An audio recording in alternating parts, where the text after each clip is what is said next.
The morning sun cast long shadows across the grounds of Windsor Castle as Queen Elizabeth II prepared for what would become one of her most memorable encounters with healthcare workers. At 95 years old, she had seen the National Health Service grow from its humble beginnings in 1948 into the backbone of British society. Today, she would meet with a group of NHS workers who had been selected for special recognition during the challenging times of the global pandemic. Sarah Mitchell adjusted her navy blue uniform one final time as she stood outside the castle gates. As a senior nurse at Manchester Royal Infirmary, she had worked tirelessly through the darkest days of COVID-19, often pulling double shifts to care for patients when her colleagues fell ill.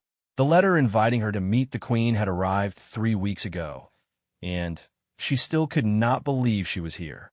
Her hands trembled slightly as she thought about the patient she had lost, the family she had comforted, and the colleagues who had become like family during those intense months. Standing beside Sarah was Dr. James Chun, a respiratory specialist from London who had pioneered new treatment protocols that had saved countless lives. His black hair was streaked with premature gray, a testament to the stress of the past 2 years. He remembered the early days when they knew so little about the virus, when protective equipment was scarce, and when every decision could mean the difference between life and death for his patients. The recognition felt surreal after so many months of simply focusing on survival and healing. Margaret Thompson, a healthcare assistant from Liverpool, clutched her handbag nervously. At 62, she had been eligible for early retirement when the pandemic hit, but she had chosen to stay. Her warm smile had been a source of comfort to hundreds of patients who faced their illness alone, separated from their families by safety protocols.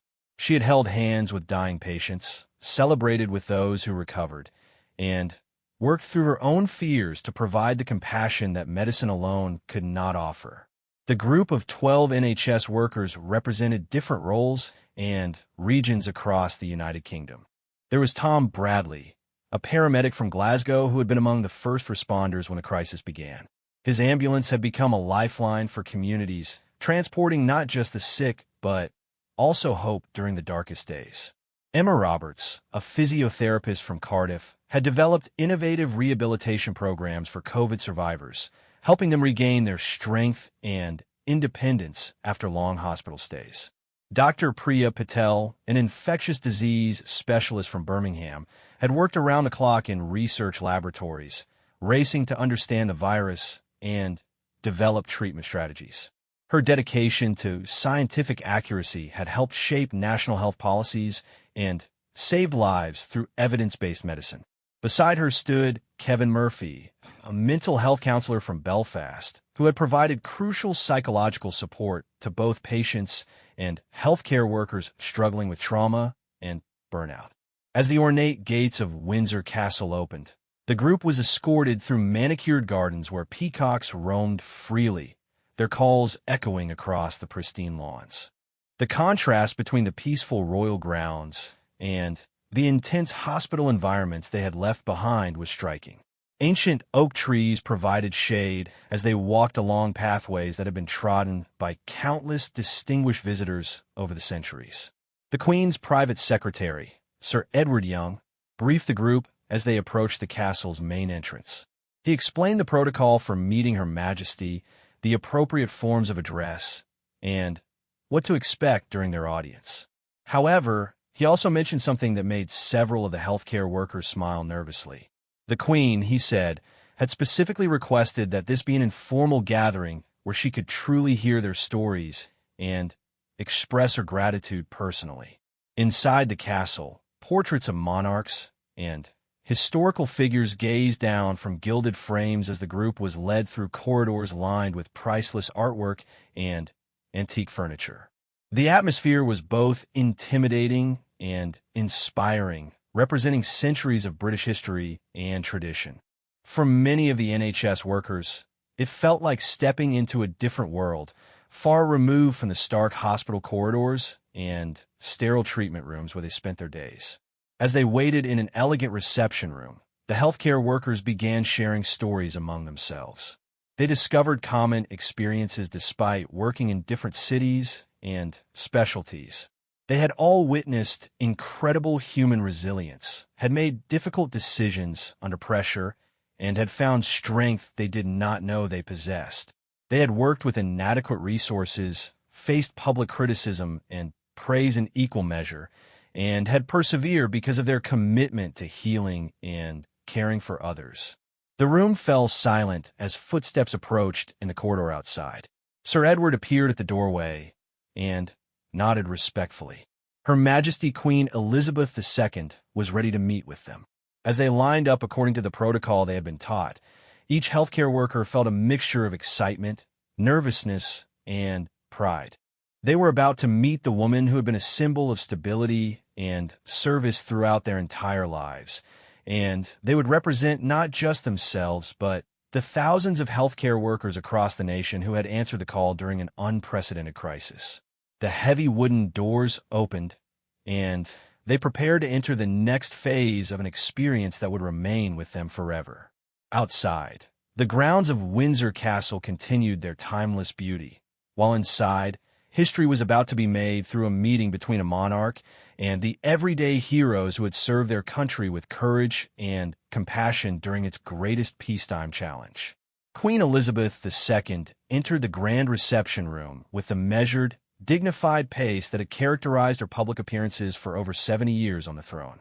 Despite her advanced age, her posture remained straight, and her eyes sparkled with genuine interest as she surveyed the group of healthcare workers who had risen to their feet upon her arrival. She wore a powder blue dress with her signature pearl necklace, and her presence immediately filled the room with both formality and warmth. "Please, do sit down," the Queen said, her voice carrying the authority of decades of public service, yet tinged with a grandmotherly kindness that immediately put the nervous healthcare workers at ease. "I've been looking forward to meeting each of you and hearing about your experiences. What you have done for our country during these challenging times is truly remarkable." Sarah Mitchell found herself seated directly across from Her Majesty, still struggling to believe she was actually in the presence of the woman whose image appeared on every piece of British currency. When the Queen turned her attention to her and asked about her work at Manchester Royal Infirmary, Sarah's initial nervousness gave way to passion as she began describing the ICU where she had spent countless hours caring for COVID patients. "Your Majesty, there were days when we admitted more patients in 24 hours than we would normally see in a week," Sarah explained, her voice growing stronger as she spoke about something so close to her heart. "But what struck me most was not the challenge of the workload, but the incredible resilience of the human spirit. Patients who were fighting for their lives would ask about their roommates.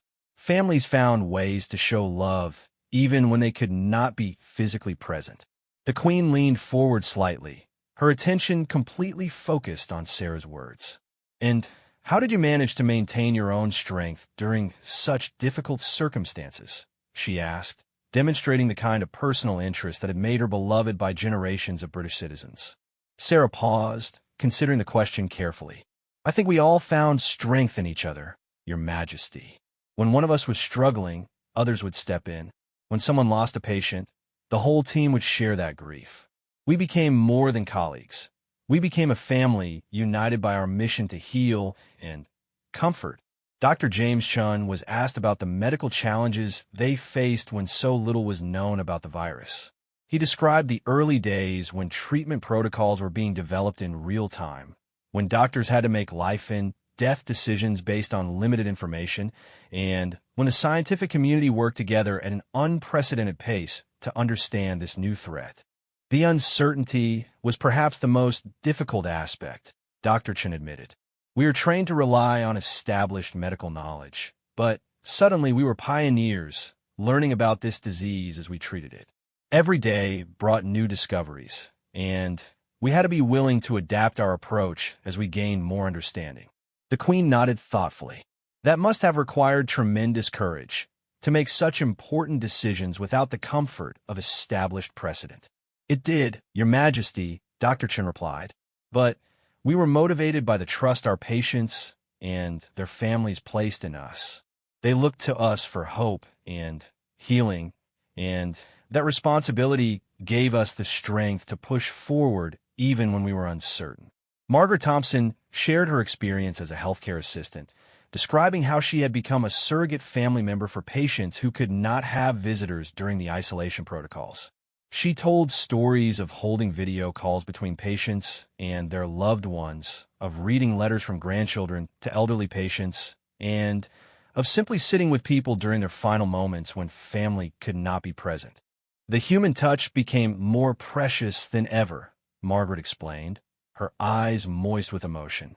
A simple hand on the shoulder or a few words of encouragement could make such a difference when people were feeling scared and alone. We learned that healing involves not just medical treatment, but emotional and spiritual care as well. The Queen's expression showed deep appreciation for these insights.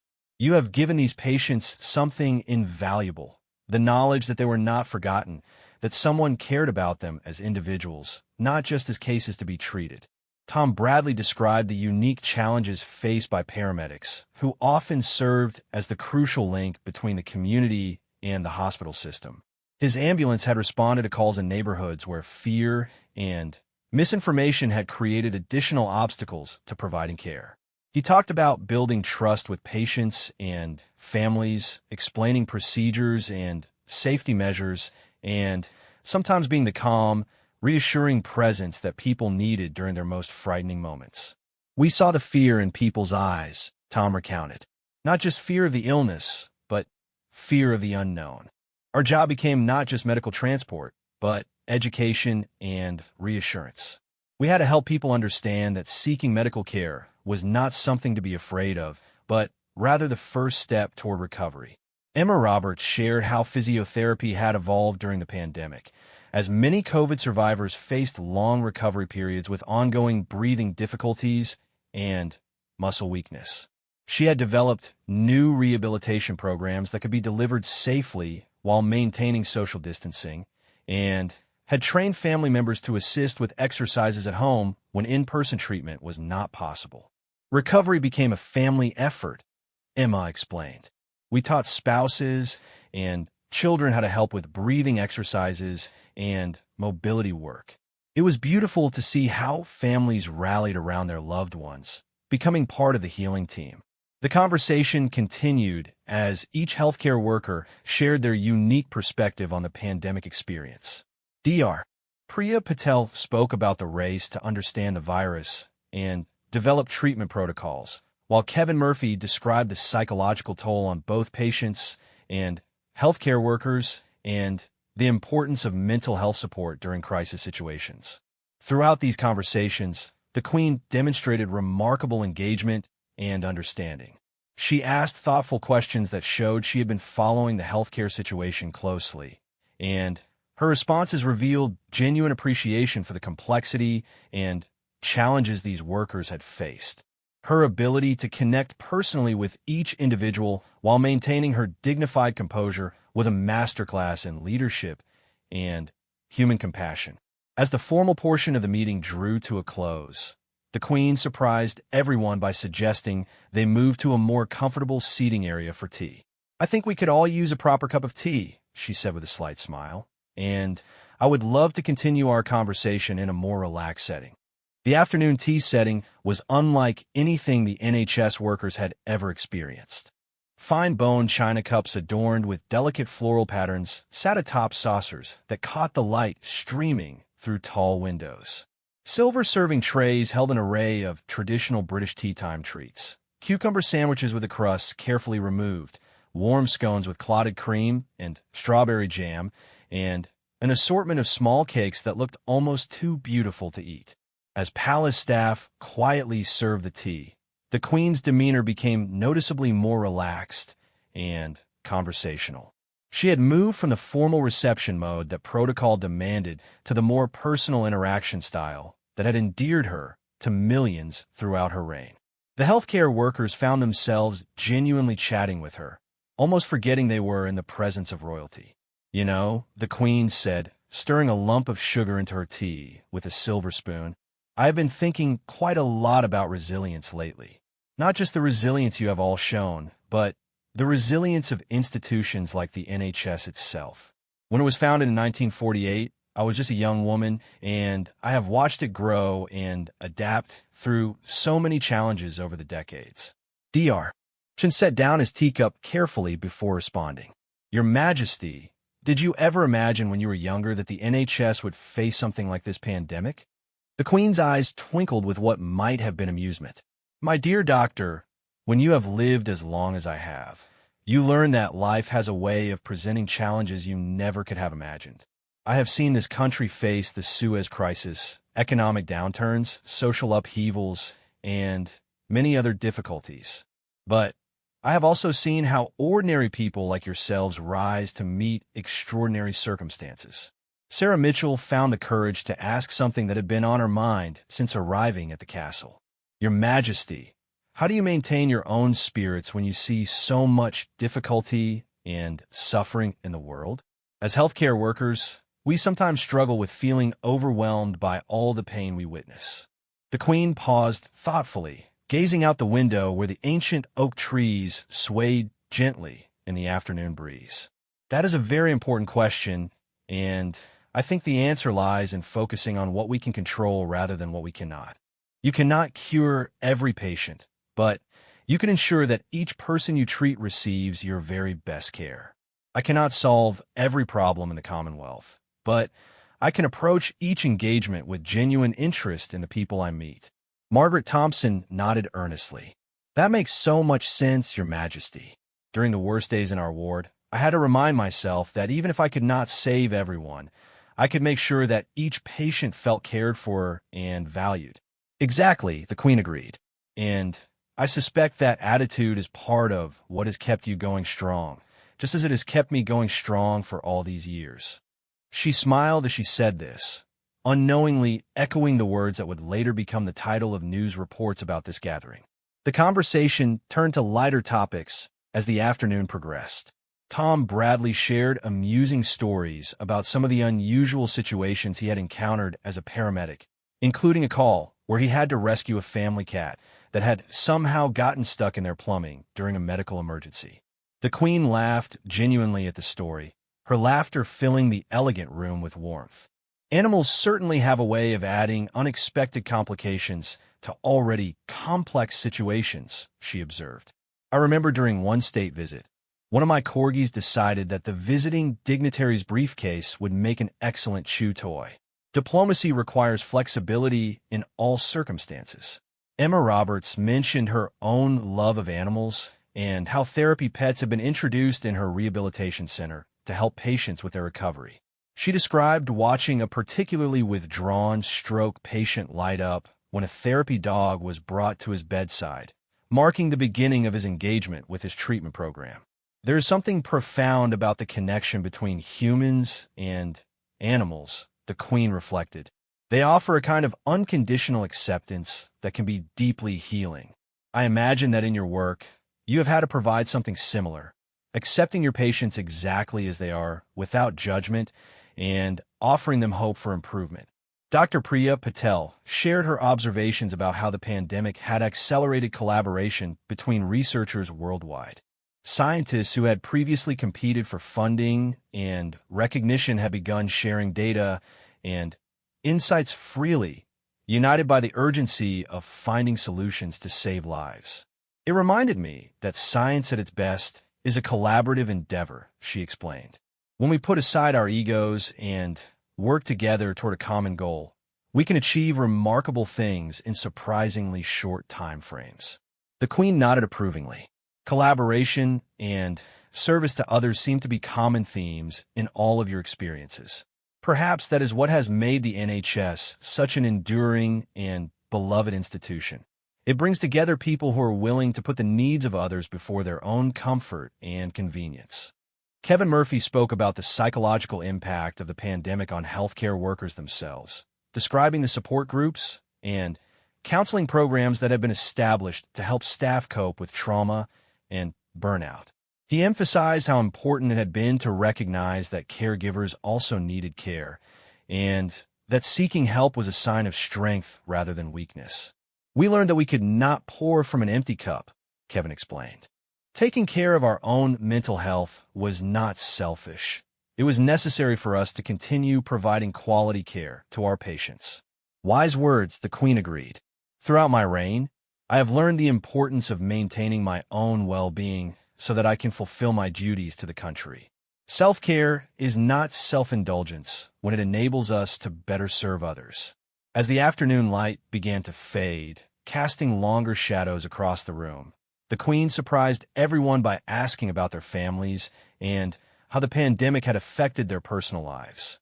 She listened intently as they described missed family gatherings, concerns about bringing infection home to loved ones, and the challenge of balancing their professional responsibilities with their roles as parents, spouses, and children. The sacrifices you have made extend far beyond your professional duties, she observed. Your families have served alongside you, supporting your mission and understanding when duty called you away from home. They deserve recognition as well. The conversation had taken on an intimate quality that none of the healthcare workers had expected when they arrived at the castle. They found themselves speaking openly about their fears, their hopes, and their commitment to their profession with someone who, despite her extraordinary position, demonstrated a profound understanding of service and sacrifice. As the tea service continued, the Queen's personal secretary approached discreetly and whispered something in her ear.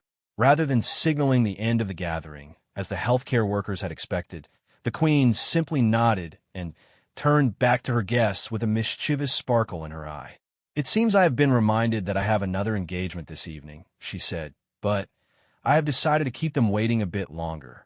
It is not often I have the opportunity to speak with people who have such fascinating and important stories to tell."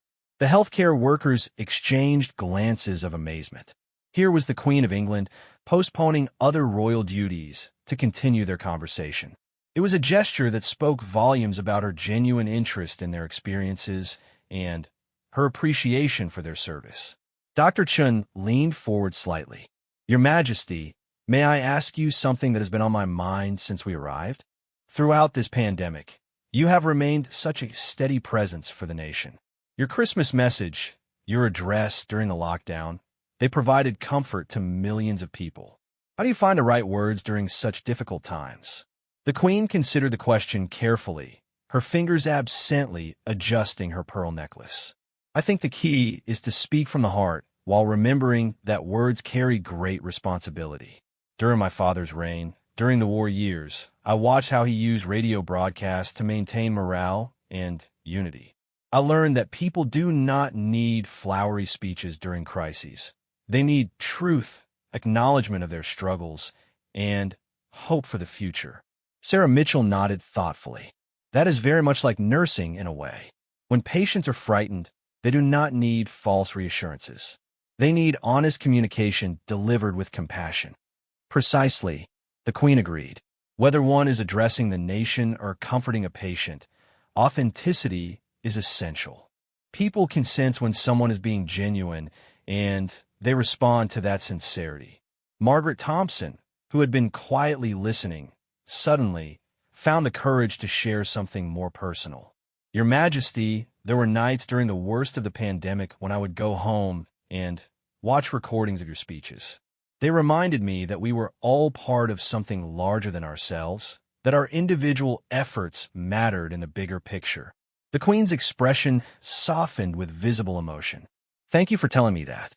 You cannot imagine how meaningful it is to know that my words provided some small comfort during such a difficult time. But I must tell you, your actions provided far more comfort than my words ever could. You are the ones actually saving lives and healing the sick." Tom Bradley shifted in his chair, clearly wrestling with whether to share something that was on his mind. Finally, he spoke up. "Your Majesty, I hope this is not too forward, but many of us have wondered how you maintain such strength and determination at your age. Here you are at 95, still carrying out your duties, still engaging with new challenges. What drives you to keep going?" The Queen's laugh was warm and genuine. "Well, I suppose the alternative is not particularly appealing," she said with characteristic humor. Then her expression became more serious. "But truly, I think purpose is what keeps anyone going, regardless of age. I was raised to understand that service to others gives meaning to our lives. When you know that your work matters, that people depend on you, age becomes less relevant. She paused and looked around at each of the healthcare workers. I imagine you understand that feeling quite well. When you know that your skills and dedication can make the difference between life and death for your patients, how can you consider stepping away? Emma Roberts smiled broadly. That is exactly right, Your Majesty. Even on the most exhausting days, when we see a patient take their first steps after a stroke or breathe without assistance after weeks on a ventilator, we remember why we chose this profession. And I imagined, the Queen continued, that like me, you have discovered that the people you serve often give you far more than you give them.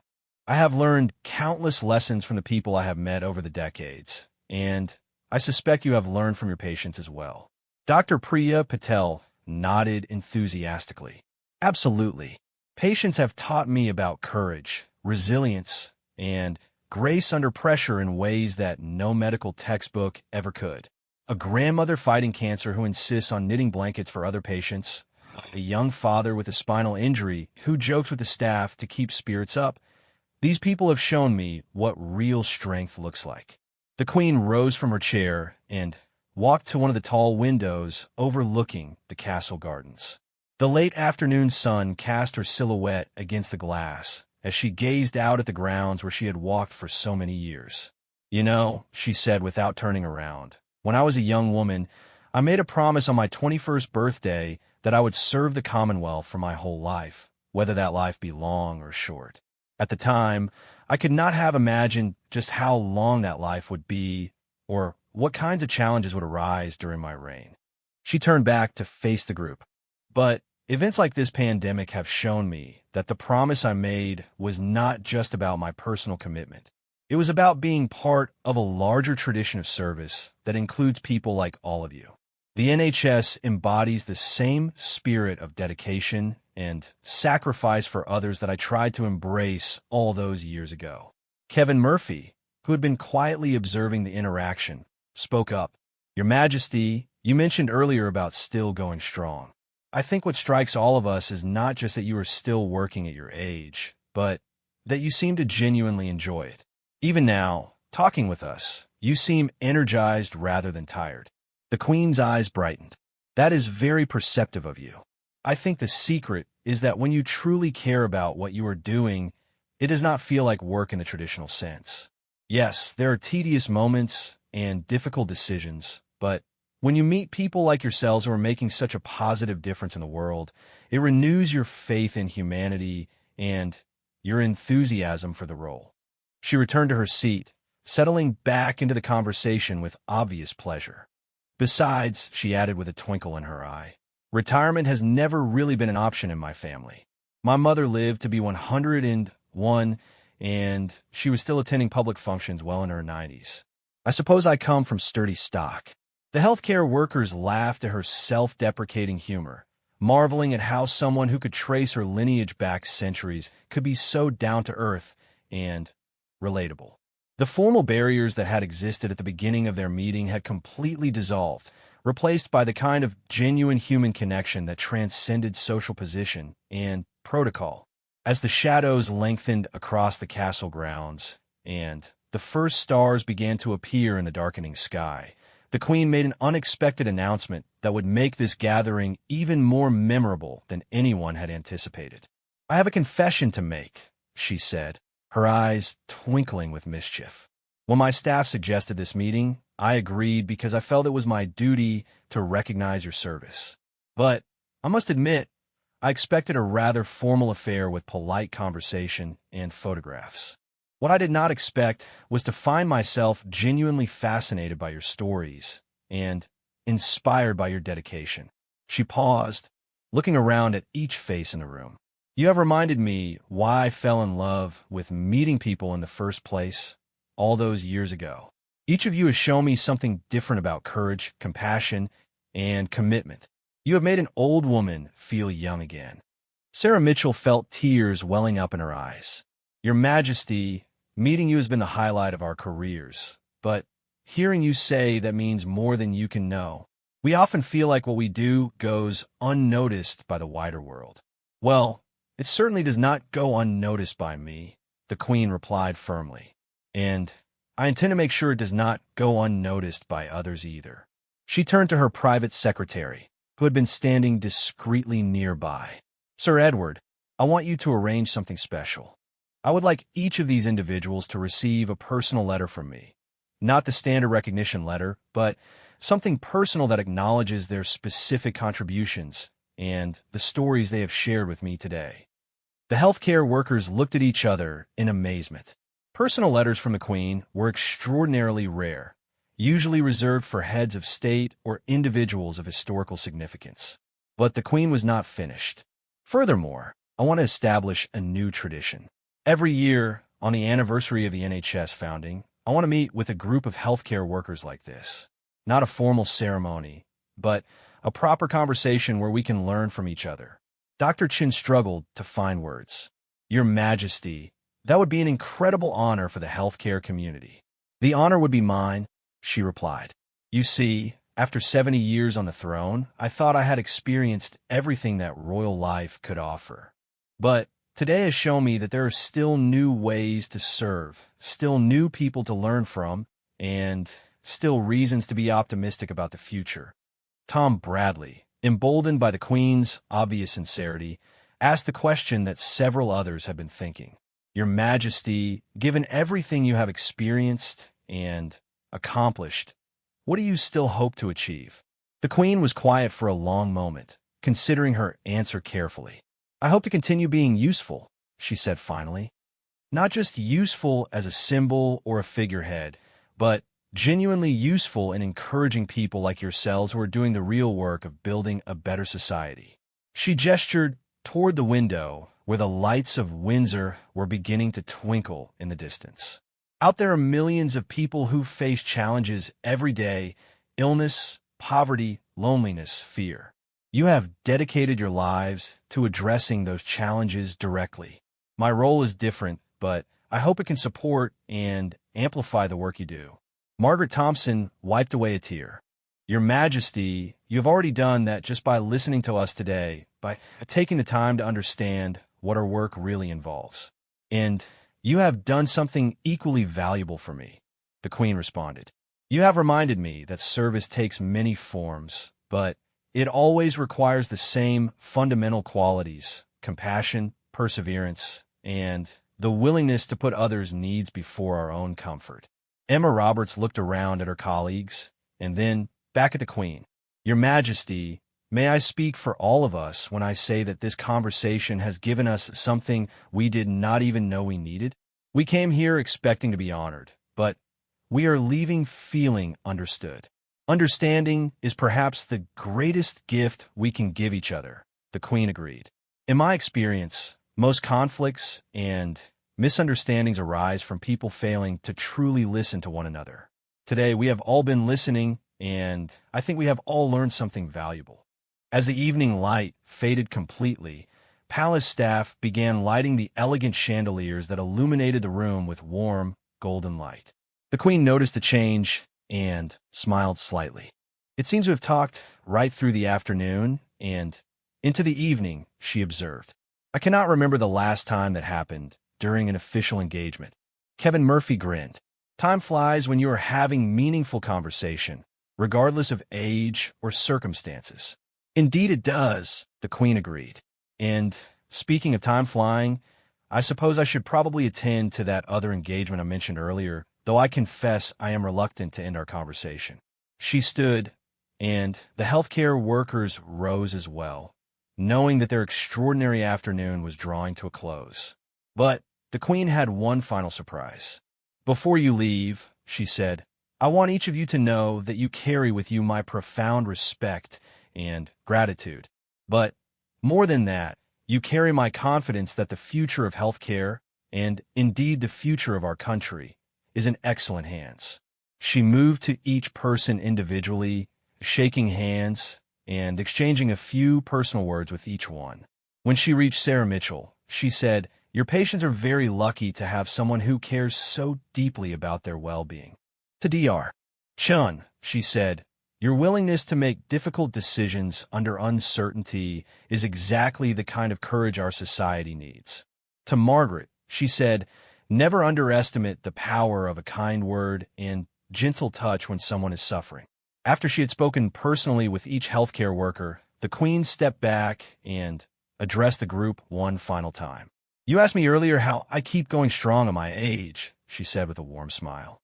"The truth is, meetings like this one are exactly how. When I see the dedication and compassion of people like yourselves, when I witness the continuation of the values I've tried to uphold throughout my reign, I know that the future is bright." She paused and then delivered the words that would be quoted in newspapers around the world the next morning. "Still going strong," she said with a laugh. That could be the motto for all of us, could it not? As long as there are people who need our service, as long as we can contribute something positive to the world, we keep going strong. As the healthcare workers were escorted back through the castle corridors, they carried with them not just the memory of meeting the Queen, but the knowledge that their work had been truly seen and valued by someone whose entire life had been devoted to service. They had come to receive recognition, but they left having given something equally valuable in return. They had reminded the Queen herself of the joy and purpose that comes from meaningful work and genuine human connection.